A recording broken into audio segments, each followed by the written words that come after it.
Assalamualaikum warahmatullahi wabarakatuh. Materi untuk pertemuan pertama ini yaitu mengenai peubah acak atau istilah lainnya adalah variabel random. Di sini yang pertama ada pengertian, yaitu variabel yang nilainya ditentukan oleh kesempatan atau variabel yang dapat bernilai numerik. Numerik itu angka yang didefinisikan dalam suatu ruang sampel. Misalnya, pelemparan sebuah dadu sebanyak 3 kali, maka munculnya angka 1 sebanyak bisa berupa 0, 1, 2, atau 3 kali. Ya. 0, 1, 2 ini adalah suatu harapan. Kemudian yang kedua, jenis peubah acak. Yang pertama ada peubah acak diskrit, dan yang kedua peubah acak kontinu. Yang pertama, definisinya adalah peubah acak yang tidak mengambil seluruh nilai yang ada dalam sebuah interval atau peubah yang hanya memiliki nilai tertentu. Cirinya yang pertama nilainya merupakan bilangan bulat dan asli. Bilangan bulat dimulai dari 0, sedangkan bilangan asli dimulai dari 1. Kemudian ciri berikutnya adalah tidak berbentuk pecahan. Maka ketika digambarkan pada sebuah garis interval akan berupa sederetan titik-titik yang terpisah, ya, yang biasanya dihasilkan dari hasil perhitungan. 0, 1, 2, 3, 4, 5, 6. Menghitung, ya. Berarti diskrit artinya menghitung. Contohnya adalah banyaknya pemunculan sisi atau angka dalam pelemparan dadu. Banyaknya pemunculan sisi angka ini bisa 2, bisa 4, ya, bisa genap ataupun ganjil. Kemudian yang kedua jumlah anak dalam keluarga. Ya, tadi cirinya tidak berbentuk pecahan, ya, maka jumlah anak bisa 2, 3, 5 dan sebagainya, ya, nggak ada pecahan. Misal 5,5 tidak ada, ya. Kemudian yang kedua, peubah acak kontinu, yaitu peubah acak yang mengambil seluruh nilai yang ada dalam sebuah interval atau hanya dapat mengambil nilai-nilai pada suatu interval tertentu. Kalau tadi diskrit sebagian, kalau ini seluruhnya, ya. Maka cirinya adalah nilainya dapat berupa bilangan bulat maupun pecahan. Dan ketika digambarkan pada garis interval akan berupa sederetan titik-titik yang bersambung membentuk suatu garis lurus, ya. Jadi nilainya dari 0 sampai 6. Di sini bisa terjadi dimanapun, bisa 3, bisa 5, ya, pada interval ini. Contohnya adalah yang pertama usia penduduk desa X. Misal usianya 28 tahun atau 50 tahun. Kemudian yang kedua panjang beberapa helai kain, 2,5 meter, 3,5 meter, ya. Tadi bisa bulat, bisa pecahan. Kemudian yang ketiga nilai harapan dan varians. Yang pertama nilai harapan definisinya adalah jumlahan dari semua hasil perkalian antara nilai variabel random dengan probabilitasnya. Simbolnya adalah ekspektasi dari variabel acak X atau mu X.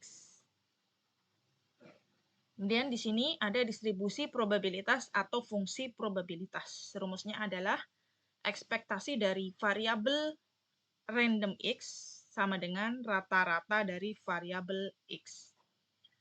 Sama dengan sigma X ke I dikalikan dengan probabilitas X ke I.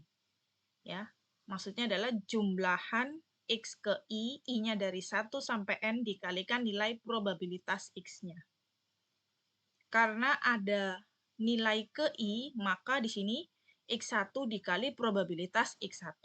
Kemudian ditambah X2 dikali probabilitas X2 sampai X ke N dikali probabilitas Xn. Xi itu adalah nilai ke I dari variabel acak X. PXI adalah probabilitas terjadinya X. Kita ke contoh, misal X adalah banyaknya pesanan barang yang masuk selama 1 minggu.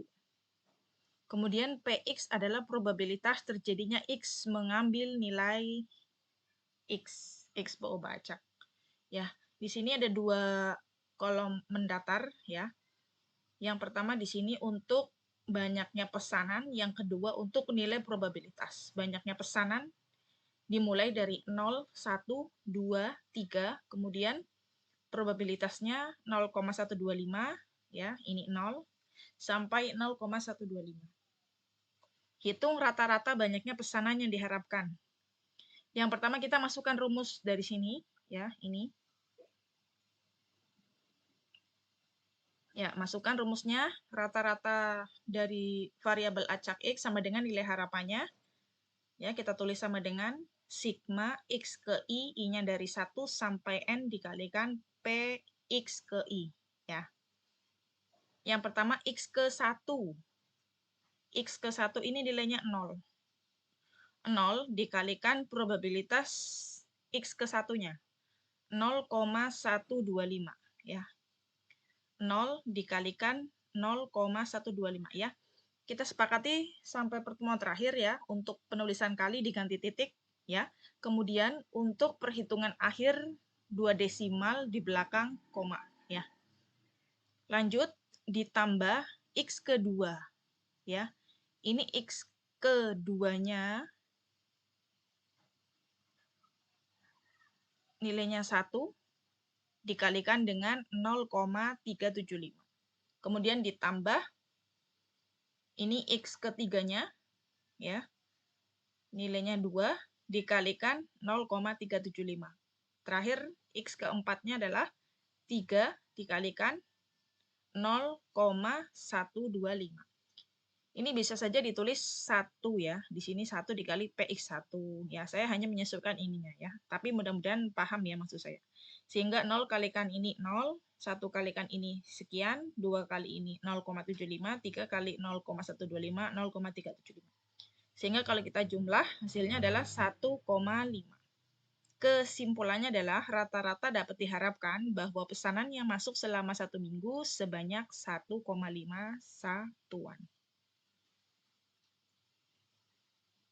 Kemudian terakhir, varians dan simpangan baku.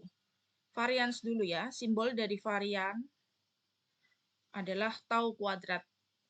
Sama dengan ekspektasi nilai X dikurangi rata-ratanya dikuadratkan. Atau sigma XI dikurangi mu dikuadratkan, I-nya dari 1 sampai N dikalikan dengan nilai probabilitasnya.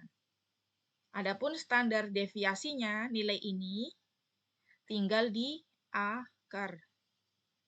Kita ambil dari contoh soal yang sama. Yang pertama cari varians ya. Berarti varians biasanya selalu berkaitan dengan simpangan baku ya. Varians atau tau kuadrat sama dengan E atau ekspektasi dari suatu variabel X ke I dikurangi mu dikuadratkan ya. Kita tulis E, X ke I dikurangi, tadi rata-ratanya sudah dicari 1,5 ya. Maka X ke I dikurangi 1,5 dikuadratkan. Sehingga sigma, ini kita rubah di sini ya. Sigma X I dikurangi 1,5 dikuadratkan dikalikan probabilitasnya. Yang pertama, X ke I tadi 0, X pertama, ya. 0 dikurangi 1,5 dikuadratkan dulu, baru dikali probabilitasnya tadi 0,125. Kemudian X kedua tadi nilainya 1, dikurangi 1,5 dikuadratkan, dikali 0,375 ya. Sampai X keempatnya tadi 3 dikurangi 1,5 dikuadratkan, dikali dengan 0,125 ya. Anda jangan langsung ya ngerjainnya step by step di sini ya. 0 dikurangi 1,5 dikuadratkan dulu berapa? Hasilnya ini 2,25 baru dikalikan probabilitasnya. Seperti itu ya. Saya ulang. 1 dikurangi 1,5 berapa? Baru dikuadratkan taruh sini. Terakhir 3 dikurangi 1,5, misal 1,5 dikuadratkan, 1,5 dikuadratkan, ini 2,25 baru dikali 0,125. Sehingga ini kali ini hasilnya 0,28 ya, 2 desimal di belakang koma ya. Ini hasilnya 0,094, 0 tidak terhitung seperti yang sudah saya sampaikan di awal kelas. Kemudian ini kalikan ini dikalikan hasilnya ini. Sehingga kalau kita jumlah adalah 0,748 atau dibulatkan menjadi 0,75. Sehingga variansnya ketemu 0,75. Dengan kata lain, standar deviasi berarti akar dari varians atau akar dari 0,75 alias 0,86. Kita bulatkan menjadi 0,87. Kesimpulannya adalah tadi yang pertama nilai harapannya 1,5 satuan, kemudian variansnya adalah 0,75 dan standar deviasinya adalah 0,87. Sampai di sini dulu, boleh dicatat. Terima kasih.